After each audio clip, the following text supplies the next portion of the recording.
Bonjour à tous et bienvenue sur la chaîne Investir dans les dividendes. Ici, sur cette chaîne YouTube, on parle revenu passif grâce à la bourse, grâce aux dividendes. Juste avant de commencer cette vidéo, je vous invite à vous abonner à ma chaîne, à activer les notifications, la petite cloche pour être prévenu des nouvelles vidéos. Et surtout, si jamais cette vidéo vous apprend quelque chose, si vous aimez cette vidéo, likez s'il vous plaît. Ça me prend des heures pour faire une vidéo et moi, ma récompense, c'est de voir les abonnements qui montent et vos likes. Merci d'avance. Allez, on commence sans plus tarder avec une action dont je voulais vous parler aujourd'hui. C'est une action qui est très intéressante dans le cadre justement d'un portefeuille orienté dividende. Pourquoi? Puisque c'est une action qui non seulement fournit actuellement un dividende supérieur à 5%, mais en plus est sur un marché en croissance. C'est le numéro 2 mondial de ce marché. Ils ont réussi à nouer un partenariat dans 14 pays avec le constructeur automobile d'Elon Musk, Tesla. Et en plus, comme c'est une action française, elle est éligible au PEA. Allez, juste avant de vous dévoiler quelle est cette action et d'en parler plus en détail, le petit disclaimer qui va bien, je vous rappelle que je ne suis pas conseiller financier, que cet avis qui est exprimé dans cette vidéo, eh bien c'est le mien et ça ne représente pas un conseil d'investissement. Tout investissement comporte des risques qui peuvent aller jusqu'à la perte totale de l'investissement initial. Vous devez faire vos propres recherches avant de décider d'acheter une action ou pas. Et sachez que je suis actionnaire de la société que je mentionne dans cette vidéo. Alors, quelle est cette action? On va pas faire durer le suspense plus longtemps. Cette belle action qui est sur un marché en croissance et avec un dividende de plus de 5%, eh bien, c'est l'action ALD Automotive. Cette société, elle est très intéressante pour plein de raisons différentes, à commencer par le marché sur lequel elle se situe. Donc, cette société ALD Automotive est sur le marché de la gestion de flotte automobile. Et dans ce marché-là, il y a notamment la location en longue durée qui est un marché qui est structurellement en croissance depuis des années. Je vous ai mis ici sur cette slide, vous voyez deux, trois titres d'articles. Vous voyez la LLD toujours en croissance en 2017. Donc, si on dit toujours, ça veut dire qu'elle était déjà en croissance en 2016.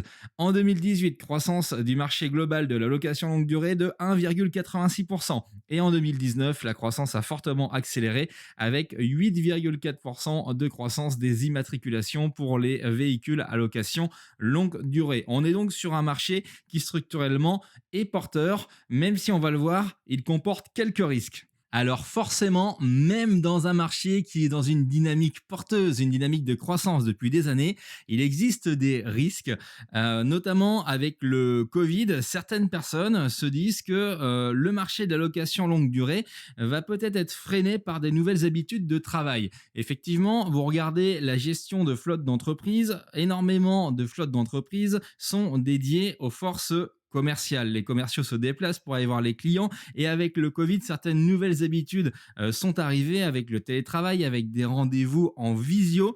Et donc, ce marché sera peut-être un peu moins dynamique qu'il n'a pu l'être. En tout cas, c'est ce que disent certaines personnes. Moi, personnellement, je ne suis pas d'accord avec cette vision parce que les commerciaux ont besoin de faire du business en face à face, de se rendre chez les clients, d'aller les voir. Tout le monde a hâte de pouvoir revoir ses collègues, de pouvoir revoir ses clients, ses fournisseurs. Et donc, pour le coup, je pense pas qu'il y aura un impact à long terme. Et en plus, il y aura peut-être même une opportunité sur le marché des particuliers puisque beaucoup de personnes ont choisi de partir des plus grandes villes ou d'aller en banlieue d'agglomération. Et donc, ces personnes-là qui n'avaient peut-être pas besoin de voiture ou alors d'une seule voiture par foyer auront besoin à l'avenir de deux véhicules. Et pour le coup, il y a une opportunité pour la LLD auprès des particuliers. Le deuxième gros risque sur ce marché, il est identifié depuis quelques années, c'est la valeur résiduelle des véhicules. En effet, au niveau du business model des loueurs, une fois que vous avez acheté une voiture, que vous l'avez louée à une entreprise, eh bien quand le contrat de location est arrivé à son terme, eh bien il faut revendre votre véhicule. Et la valeur du véhicule à ce moment-là et la marge que vous arrivez à dégager, eh bien c'est important. Et forcément, il y a eu des questions à un moment donné sur cette valeur résiduelle puisque les parcs évoluent et particulièrement sur le marché européen et en France.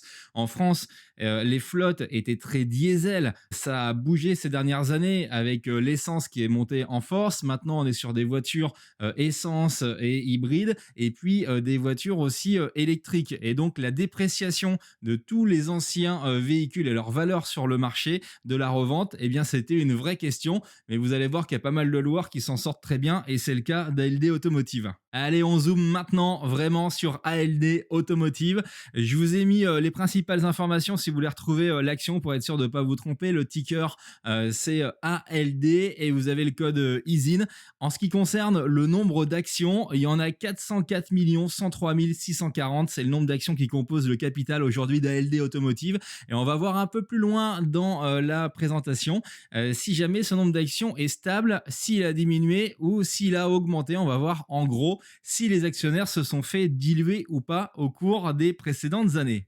ALD Automotive fait partie des différents indices que vous voyez sur votre écran. Elle fait notamment partie du SBF 120, donc il y a plein de grosses entreprises qui font partie du SBF 120. Vous avez les entreprises du CAC 40 font partie du SBF 120, vous avez Danone, vous avez du Essilor, vous avez du LVMH, et dans le SBF 120, vous avez aussi Score ou encore Euronext ou ALD Automotive. Alors si on regarde un petit peu dans le rétroviseur, je vous l'ai dit, démarrage de la société en 1946.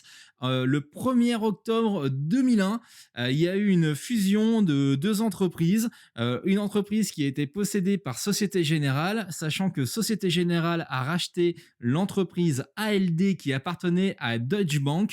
Et donc, en fusionnant les deux entités, ils ont créé la marque ALD Automotive qui existe donc depuis 2001. L'entreprise a été introduite en bourse assez récemment, ça date d'il y a quelques années, sur Euronext Paris en 2017. Et d'ailleurs, c'était la plus grosse IPO, la plus grosse introduction en bourse sur la bourse de Paris en 2017. C'était même la plus grosse introduction depuis 2015 sur la bourse parisienne. Donc, à son introduction, ALD Automotive était déjà un poids lourd du marché. Et pour finir, eh bien, vous l'avez peut-être remarqué au niveau de son logo, mais c'est une filiale du groupe Société Générale. Au niveau de la répartition du capital, là où avant la Société Générale possédait 100% des actions, eh bien depuis l'introduction en bourse, elle en possède un petit peu moins de 80%. Alors ce sont des chiffres qui sont arrondis parce que mon logiciel les arrondit un petit peu comme ça visuellement. Vous voyez par exemple ce qu'on voit là en haut, le groupe Own Stock de 0,2%. Ce sont l'autocontrôle de la société, ce sont les actions qui sont possédées par la société elle-même. Le vrai chiffre en fait est de 0,16%. Mais globalement, vous avez un flottant, donc des actions qui sont cotées sur la bourse de Paris et disponibles, qui est de 20%. On va regarder maintenant les résultats 2020 avec les chiffres clés qui ont été mis en avant par le management. Tout d'abord, le nombre de contrats. 1,76 million de contrats. Alors quand on dit contrat, c'est pas le nombre de clients, c'était un véhicule égale un contrat. Donc c'est le nombre de véhicules sous gestion. C'est un chiffre qui est stable par rapport à fin 2019, et sur ces 1,76 million de contrats, vous en avez entre 80 et 85% qui sont pour la partie LLD. C'est pour ça qu'on a parlé beaucoup de location longue durée, puisque vous voyez que c'est une part importante du business à l'heure actuelle de ALD Automotive. Au niveau de la marge de revente unitaire, on voit que le chiffre est au-dessus des 200 euros. Alors ça s'est bien redressé au cours de l'année, puisque au printemps, pendant le premier confinement, cette marge avait chuté à un niveau négatif, moins 284 euros, pour bien augmenter en fin d'année avec près de 500 euros par véhicule. Ce chiffre a été jugé satisfaisant par la direction. Alors c'est un chiffre, 201 euros. Vous prenez quelques années en arrière, on était souvent vers du 800-900 euros quand même de marge de revente unitaire. Donc c'est pour ça que je vous disais que au niveau du marché sur les différents risques,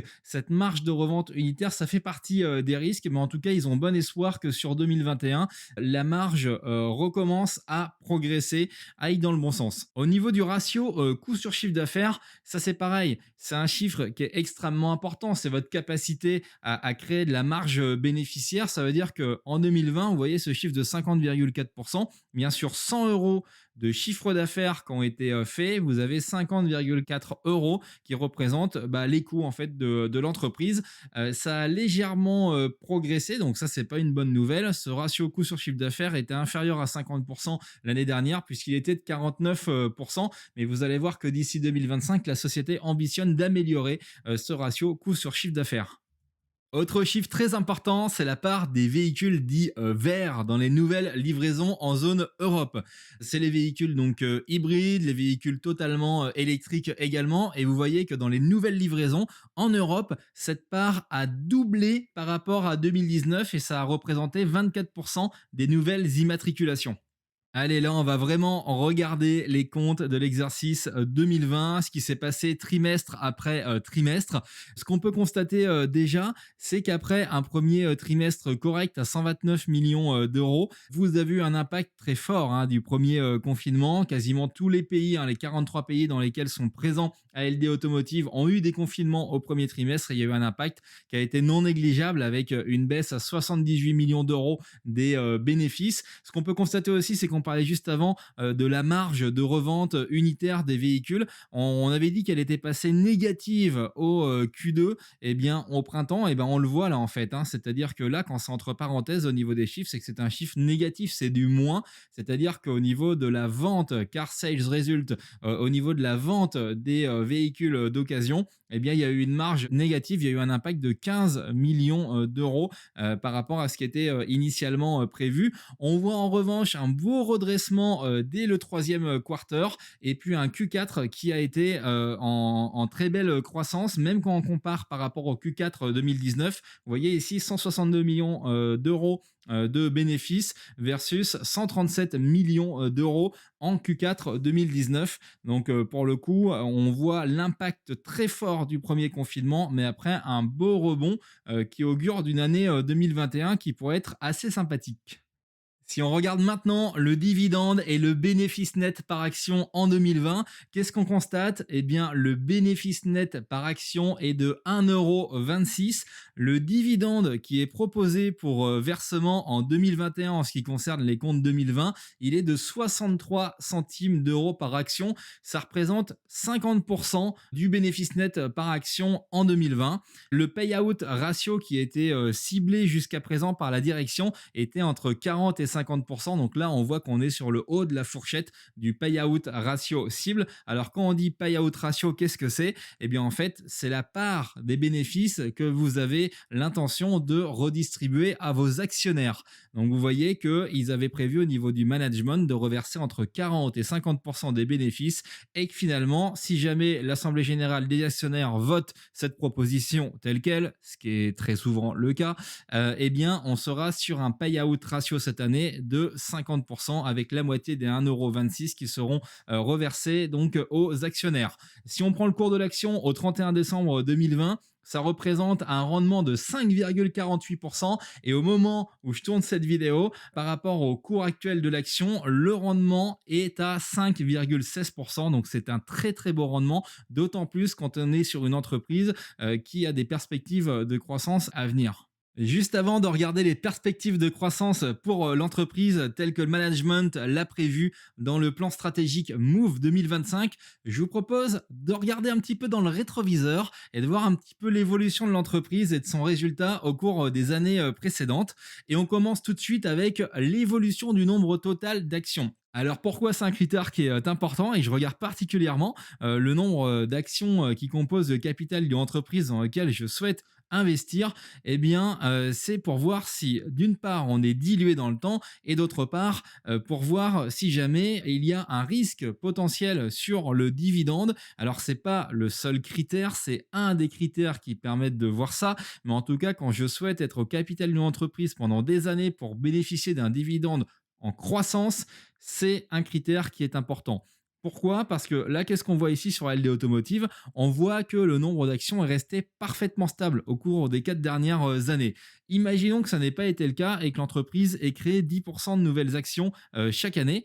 Ça veut dire que si jamais l'entreprise avait fait ça, en 2020, on aurait ici 537 861 945 actions, soit une augmentation du nombre total d'actions de plus 33%. Et je pense que vous voyez tout de suite où je veux en venir, c'est-à-dire que si vous augmentez votre nombre total d'actions de 33%, et pour ne serait-ce que verser le même dividende qu'en 2017, rien qu'à cause du nombre total d'actions qui composent le capital, il faudrait augmenter son bénéfice de plus 33%. Et encore une fois, vous reversez la même chose si jamais vous gardez le même payout ratio. Donc sur quelques années, ça peut le faire, mais sur le long terme, si c'est une habitude de l'entreprise, gros warning, parce que ça veut dire qu'elle sera condamnée à générer de plus en plus de bénéfices pour ne serait-ce que verser le même dividende par action. Et forcément, sur le long terme, c'est jamais tenable. Si on regarde la trajectoire du résultat net part du groupe au cours des années précédentes, qu'est-ce qu'on constate tout de suite? On constate qu'il y a eu de l'hypercroissance entre 2011 et 2017 avec un résultat net qui a été multiplié par plus de 3. Il est passé de 183 millions en 2011 à 568 millions d'euros en 2017. Alors, ça s'est pas fait qu'en croissance organique, hein. Il y a eu des rachats entre 2011 et 2017 qui ont porté la croissance du groupe, mais il n'empêche qu'on était sur une dynamique qui était extrêmement porteuse. Depuis l'introduction en bourse de 2017, bon, c'est plus exactement ça. Il y a eu une légère décroissance en 2018, il y a eu un léger rebond en 2019, et puis il y a eu l'accident de parcours 2020 à cause du Covid et de ce fameux deuxième quarter qui a vraiment impacté les résultats, ce qui fait qu'au niveau du résultat net part du groupe en 2020, on est retombé au niveau de 2016. Mais encore une fois, quand on voit ce qu'on a traversé en 2020 avec les économies qui ont été mises à l'arrêt, bah, pour le coup, le résultat net part du groupe à 510 millions d'euros. Franchement, c'est pas mal du tout quand on part de 564 millions d'euros et quand on voit que les bénéfices d'entreprises du CAC 40 ont en moyenne régressé de plus de 40%. On peut se dire que ALD Automotive a vraiment bien résisté. Après, ce qui va être intéressant, c'est de voir si ALD Automotive, au cours des années à venir, arrive à repartir sur une vraie dynamique de croissance. Encore une fois, il y a le plan stratégique qui a été présenté, Move 2025, qu'on va regarder juste après et qui va permettre de répondre partiellement à cette question. Alors, quand je dis partiellement, c'est parce qu'en fait, il s'agit d'un plan stratégique. Et un plan stratégique, par définition, eh bien, on n'est jamais sûr d'arriver à atteindre les objectifs qu'on s'est fixés, même si c'est un petit peu le but. Au niveau du dividende, ce qu'on peut voir, c'est que depuis l'introduction en bourse, on était sur une dynamique de croissance, sauf cette année où le management a proposé de rester à ISO. Donc vous voyez qu'en 2018, vous avez 55 centimes par action qui ont été versés. En 2019, le dividende a été augmenté de plus 5,45%. L'année dernière, en pleine crise Covid, les dirigeants d'ALD Automotive se sont payés le luxe de proposer d'augmenter le dividende de plus 8,62%.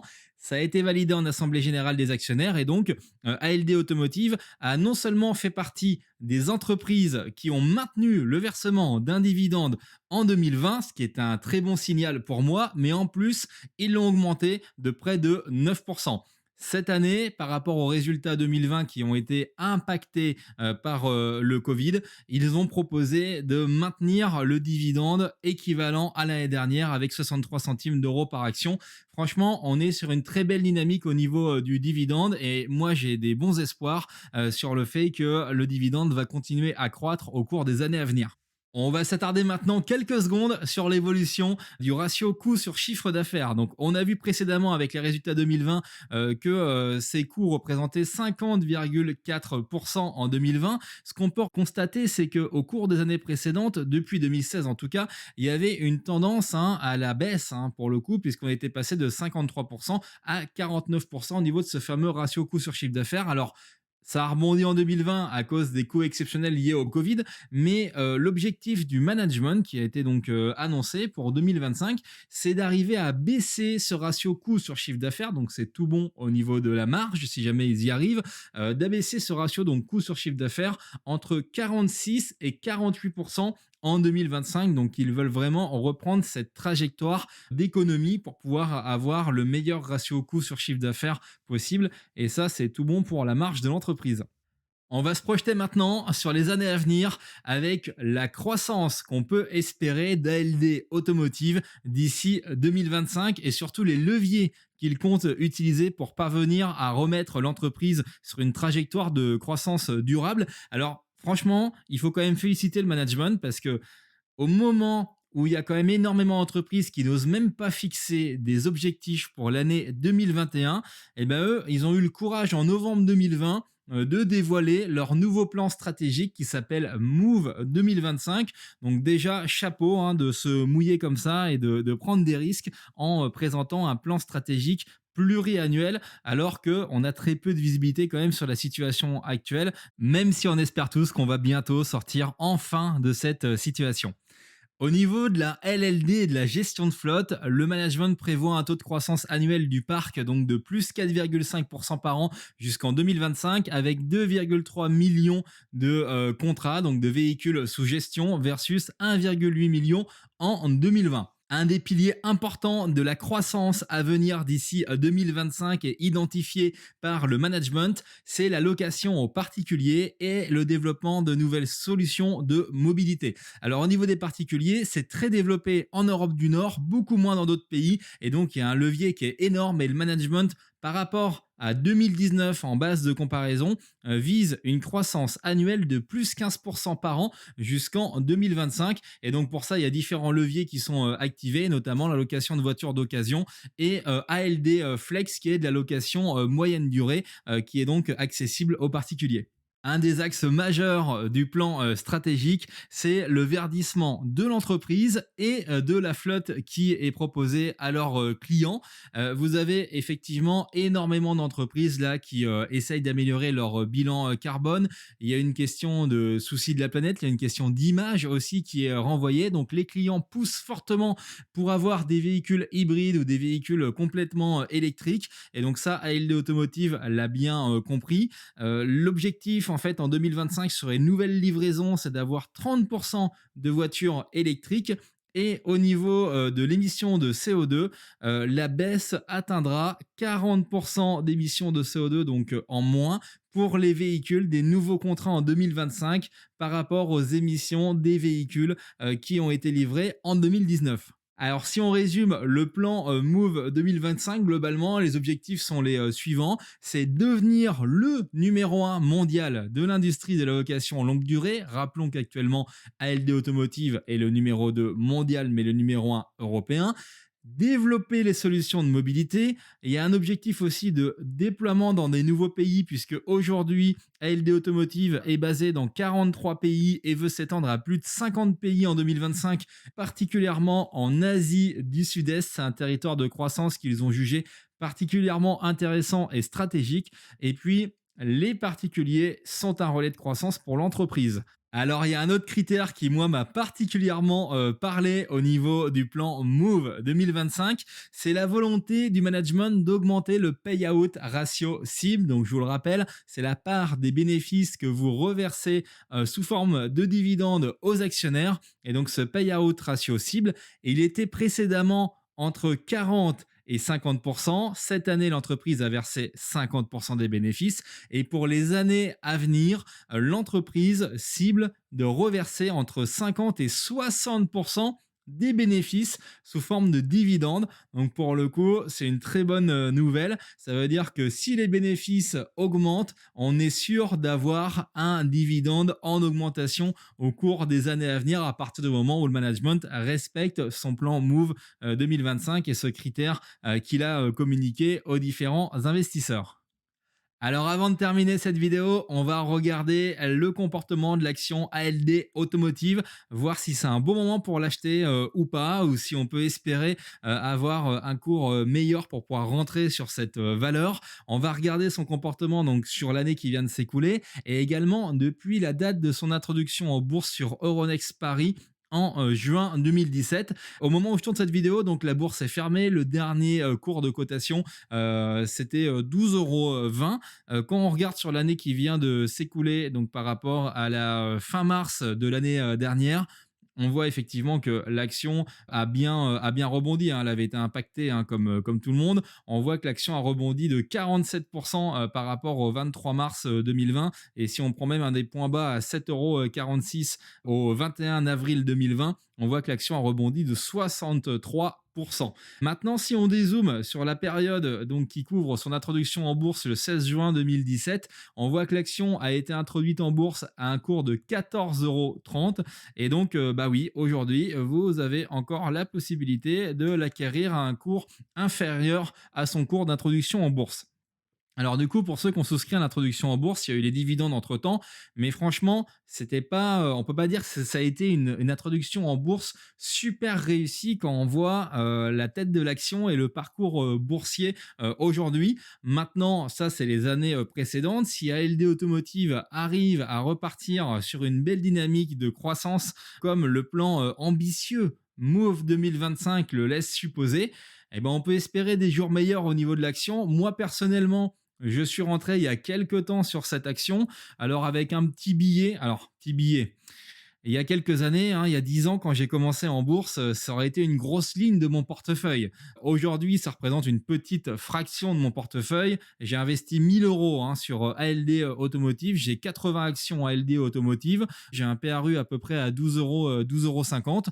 Donc aujourd'hui, moi, je suis rentré à ce cours-là. Maintenant, ce que j'espère secrètement, entre guillemets, c'est que l'action puisse un peu baisser pour que je puisse me renforcer. Moi, ce que je vise personnellement, c'est une action qui repasserait en dessous des 11 euros, vers les 10,90. Je pense qu'à ce niveau-là, je me renforcerai personnellement. Et puis, si elle a le bonheur de baisser sous les 10 euros, alors là, je renforcerai de manière beaucoup plus massive. En tout cas, ce qu'on peut dire, c'est qu'aujourd'hui, au cours de 12,20 €, la boîte, elle est pas chère. Elle est pas chère, pourquoi? Parce qu'en fait, vous voyez, vous avez une capitalisation boursière de moins de 5 milliards d'euros, alors que l'entreprise en 2020, on l'a vu avant, elle a fait 510 millions d'euros de bénéfices. Ça veut dire quoi? Ça veut dire que son PER, son Price Earning Ratio, est inférieur à 10, hein, le rapport cours sur bénéfice, 9,88. Normalement, des boîtes qui génèrent de la croissance, qui ont des belles perspectives, elles sont valorisées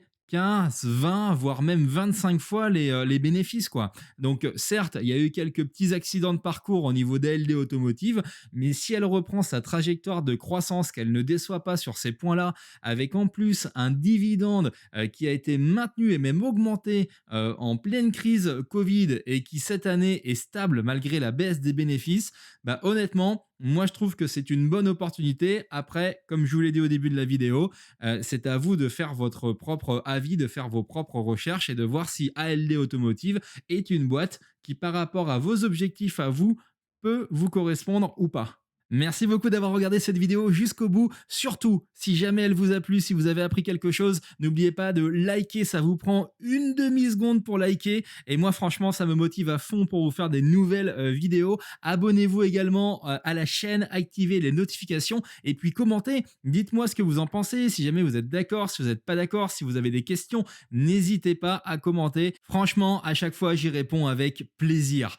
Encore une fois, merci beaucoup et à la prochaine. Ciao!